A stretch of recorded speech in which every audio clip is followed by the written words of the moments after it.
నమస్తే. ఆరోగ్యకరమైన ఆహారం అంటే ఖరీదైన అసాధారణమైన ధాన్యాలే కాదు, భారతీయ వంటశాలలో లభించే మన సాంప్రదాయ సామక్ లేదా సమబియ్యం అద్భుతాలను సృష్టిస్తుంది. ఇది ఇనుము, మెగ్నీషియం, భాస్వరం, బి విటమిన్లతో సమృద్ధిగా ఉంటుంది. పండుగ ఉపవాసాల సమయంలో ఉపయోగించే ఈ ధాన్యం మధుమేహం, బరువు తగ్గడానికి ఎలా సహాయపడుతుందో ఇప్పుడు చూద్దాం.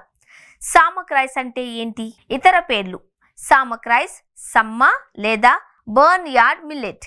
ఇది ప్రాచీన భారతీయ ప్రధాన ఆహారం. పేరులో రైస్ ఉన్నప్పటికీ ఇది నిజమైన బియ్యం కాదు. ఇది బర్న్ యార్డ్ మిల్లెట్ కుటుంబానికి చెందిన చిన్న ధాన్యం లాంటి విత్తనం. పోషక విలువలు: సామక్ రైస్ ఒక సర్వింగ్లో 30 గ్రాముల కంటే ఎక్కువ ప్రోటీన్, 8 గ్రాముల ఫైబర్ అందించగలదు. ప్రోటీన్ తీసుకోవడం పెంచాలి అనుకునే శాకాహారులకు ఇది అద్భుతమైన ఎంపిక. పీసీఓఎస్, మధుమేహం, బరువు తగ్గడం. ఇది తక్కువ క్యాలరీలతో ఎక్కువ పోషకాలను అందిస్తుంది కాబట్టి ఇది మధుమేహం, పీసీఓఎస్, బరువు తగ్గడానికి అనుకూలమైన ఆహారం. ఉపవాసంలో వినియోగం: ఇది నవరాత్రి వంటి ఉపవాస సమయాలలో వ్రత స్నేహపూర్వక ఆహారంగా పరిగణించబడుతుంది.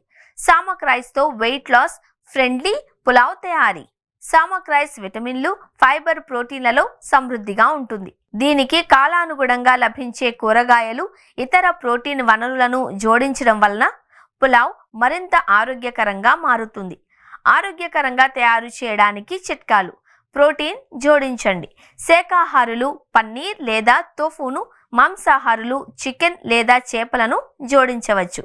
యాంటీ ఆక్సిడెంట్లు: చలికాలంలో తాజా పాలకూర, మెంతాకులు వంటి ఆకుకూరలను జోడించడం వలన యాంటీ ఆక్సిడెంట్లు, ఫైబర్లు సమృద్ధిగా లభిస్తాయి. వంట విధానం: ప్రోటీన్ ఆకుకూరలను సామక్ రైస్ను జోడించే ముందు బాగా ఉడికించాలి.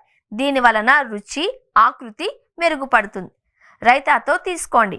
పులావ్ సిద్ధమైన తరువాత అధిక ప్రోటీన్ ఉన్న పెరుగు, తురిమిన దోసకాయ మరియు రాక్ సాల్ట్తో తయారు చేసిన రైతాతో కలిపి తీసుకోవడం వలన పోషణ రెట్టింపు అవుతుంది.